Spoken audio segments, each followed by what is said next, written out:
Hello there, long time no see. We're back with our first full-length episode of NatureWatch after more than a year. That's right, and after the chaos of the pandemic totally shut down production, we are finally back, coming to a YouTube recommendation near you. But unlike us, Cornish wildlife hasn't slowed down during the pandemic. In fact, it's continued to thrive. Now, there was so much to cover, we found it hard to decide what topic we should cover in this first episode. However, we settled on the idea of a topic we've greatly missed, which is travel, in particular, migration. Now, whether it's on a small scale or a surprisingly large one, migration shapes the wildlife here in Cornwall, especially in this chilly winter period. I'm Humphrey. I'm Hayley. I'm Harrison. And welcome to NatureWatch.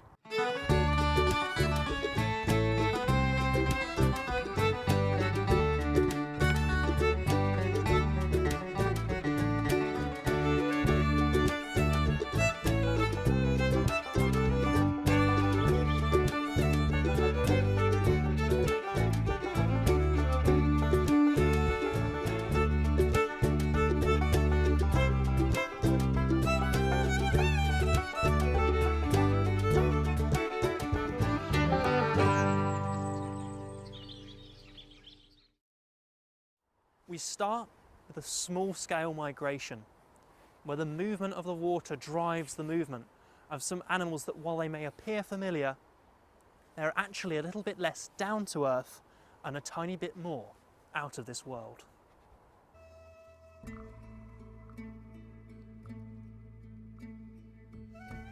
Every year, thousands of holidaymakers make the pilgrimage down the A30 to come and visit the sun, sea and sand of Cornwall. One of the most iconic parts of the UK staycation experience is the rock pool, with kids wading around in their wellies looking for crabs being synonymous with a day at the beach.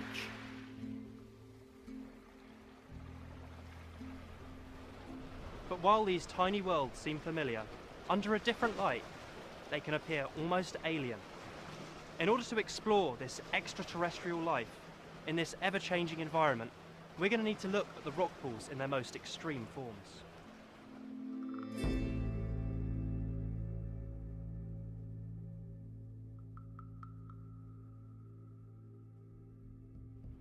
We begin here in the dark of Gilly Beach, where the light of the moon reveals more rock pools than at any other time of the year. This increased exposure is called a spring tide, and it occurs when the moon and sun become aligned as they are today, causing the water to retreat further due to tidal pull. As a result, the rock pools become more exposed than they are at any time of year, revealing more of the hardy species that make the rock pools their home. The animals that live in the rock pools, like this shore crab, have to cope with this ever-changing environment. One way in which they do this is by migrating with the incoming and outgoing tides. With this crab, the process occurs with age, with the younger crabs avoiding predation by living in the well-protected pools further up the beach, which get submerged less frequently, and older crabs migrating into the deeper pools, closer to the low tide mark, when they're big enough to cope with predators.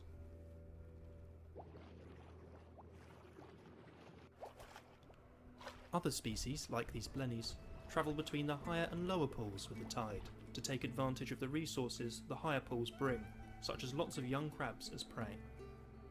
This process is called vertical migration. But the most alien of these creatures are the anemones. These are long tentacled animals that stick to rocks. It's their ability to withstand lengthy exposure out of water that allows them to manage in this harsh environment. And under UV light, they become even more impressive.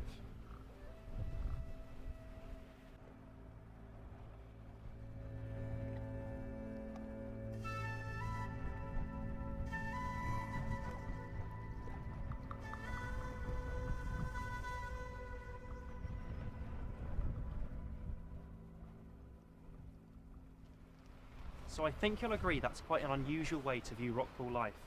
But in order to see more of these incredible environments, we're going to need to look at their other extreme, when they're completely underwater.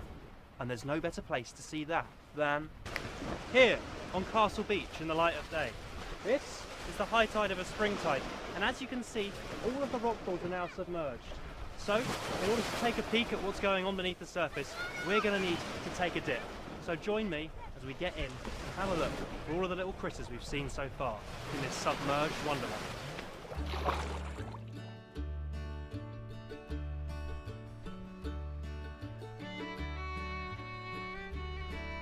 Larger fish come in from the deeper waters, looking for prey that hide in amongst the rocks. This is a crystal jelly. We've been finding tons of them out there today. Let's hope we find some more. The anemones reach their tentacles out into the water, using venomous nematocysts to paralyse their prey. And the larger crabs scuttle across the seabed, safe in the knowledge they can fight off the bigger predators they face.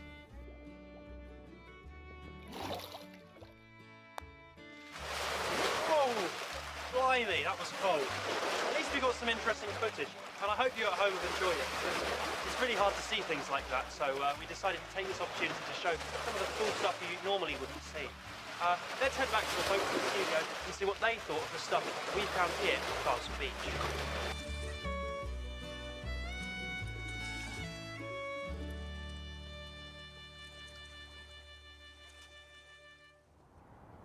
Well, Humphrey, thank you for that question. I'm going to have to say the jellyfish, but maybe only because you were crazy enough to pick it up. You know, Hayley, I can't stop thinking about those amazing glowing anemones. Can you believe such great colours can be found off the Cornish shore? I can't, and those are really good choices from the both of you. But if I'm being honest, I'm feeling a little bit let down by that migration. Go on. Now, as interesting as vertical migration is, what I really wanted to see from this episode was a truly great migration. Well, how does Cornwall to, say, eastern Siberia sound to you? Well, that sounds about perfect. Why do you ask? Because I've been off investigating wading birds on the Foul Estuary, and they travel astonishing distances all across the globe. Let me show you what I saw.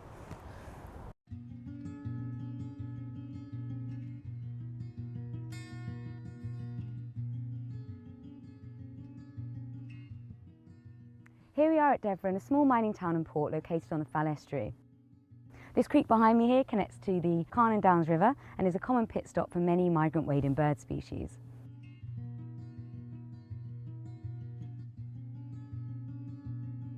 Paddling in the shallow waters of the Foul Estuary, birds belonging to the genus Tringa can be found poking around in the mud for any tasty snacks such as worms or molluscs.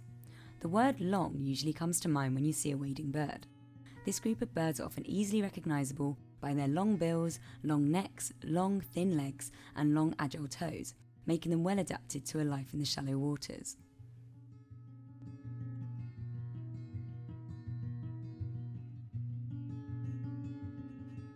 Some species are also distinctive due to their coloration. If you spot a pair of long, elegant, bright orange legs, you've most likely spotted the common redshank. Common redshanks patrol the water's edge, roosting in tight flocks at high tide, and are widespread across temperate Eurasia.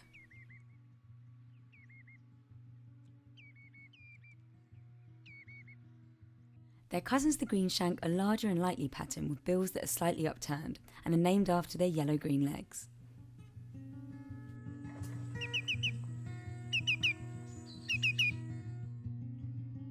Greenshanks are a common passage migrant species, often found travelling to and from their African wintering grounds. But here in Devon we're pretty lucky as there is a small population of greenshanks that can be found staying here as permanent residents over the winter months. Now, during the breeding season they can be found all the way across the boreal zone of the Paleoarctic, which ranges from Scotland all the way to eastern Siberia, which means here in the UK during the summer seasons they're restricted to northern and western Scotland, and you'll find them in boggy moorlands and peatland pools.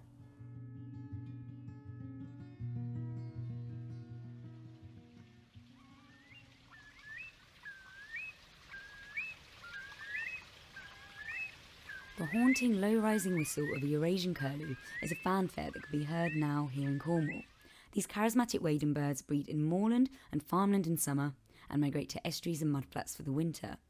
Many spend their winters along British coastlines, which are habitat havens for other Eurasian curlews. They come from as far away as Russia to spend the colder months here. According to Welsh legend, the 7th century abbot St Beuno was out sailing one day when he dropped his prayer book into the water. He was absolutely distraught, but who came to the rescue? A curlew.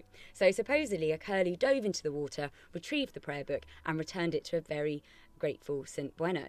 Now, the abbot was so grateful, in fact, that he decreed protection all across the land for curlews. Unfortunately, this level of protection has not been upheld in recent centuries. In fact, in recent years, curlew numbers have decreased by a staggering 45%, putting these beloved waders on the brink of extinction. Now, this is mainly due to the intensification of farming in upland areas and a decrease and loss of world wetlands, meaning that curlews are losing not just their breeding, but their feeding grounds as well. Now, luckily, they have now been recognised as a high priority species needing serious conservation attention under the UK Biodiversity Action Plan, meaning that many conservation organisations are now working really hard to restore our lost populations.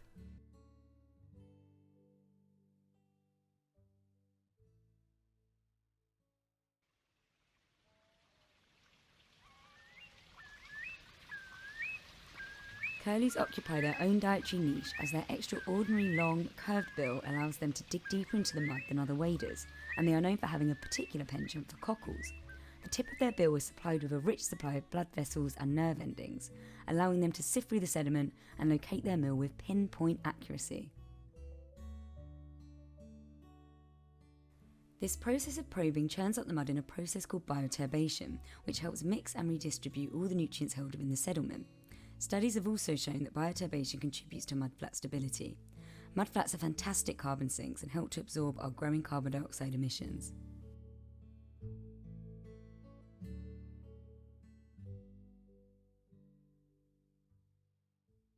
So next time you hear the melancholic cry of a curlew or the restless ramblings of a redshank, spare a thought for those birds making the long and gruelling voyage across the globe to visit us here in Cornwall.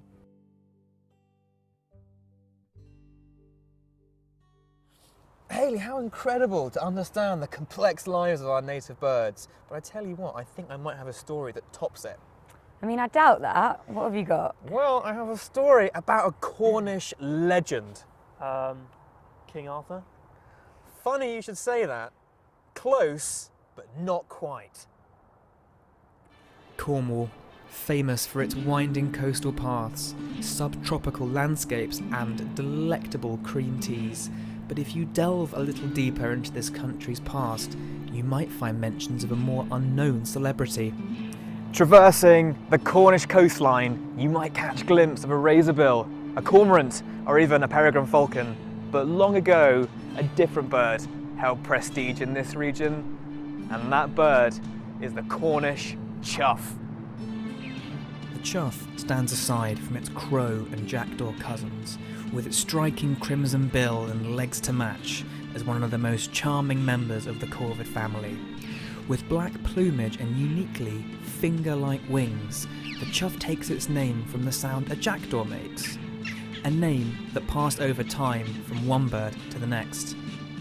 Perhaps if you are lucky, you may catch a glimpse of their silhouette gliding along the Cornish coastline. This striking species can be seen making its home along the Cornish cliffs in nests built from sticks laced with wool. Chuffs often return to the same site to nest year after year and show strong loyalty to their lifelong partners. But aside from building nests, the chuff's beak has another use, for digging and hunting for its favourite prey, invertebrates. Its Cornish name, Pelores, alludes to this, meaning digger. Historically, Cornish pastures grazed and maintained by livestock created a perfect habitat for the chuff to dig in for a tasty meal. These birds are a focal point of the traditional Cornish countryside, so much so that they actually feature on the Cornish coat of arms. Saddled by a fisherman and tin miner, the symbolic image is a permanent reminder of their importance to Cornish traditions. However, all is not how it seemed with the chuff.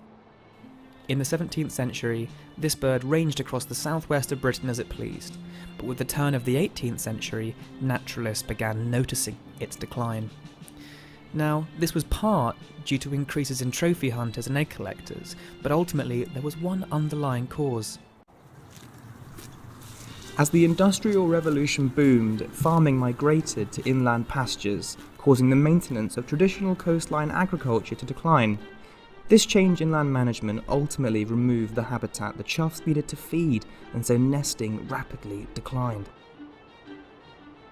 In 1947, the last successful nesting attempt of a pair of chuffs was recorded in Cornwall, and by 1973, the last remnants of the species passed away. This once iconic part of Cornish history had dissipated, and dissipated due to human action. So, what became of the chuff? As non-migrating birds, independent populations continued to roam within their habitats in Europe, occasionally passing by Cornwall, but with no pristine habitat for them to return to, the chuff remained an infrequent visitor. Or so you might think.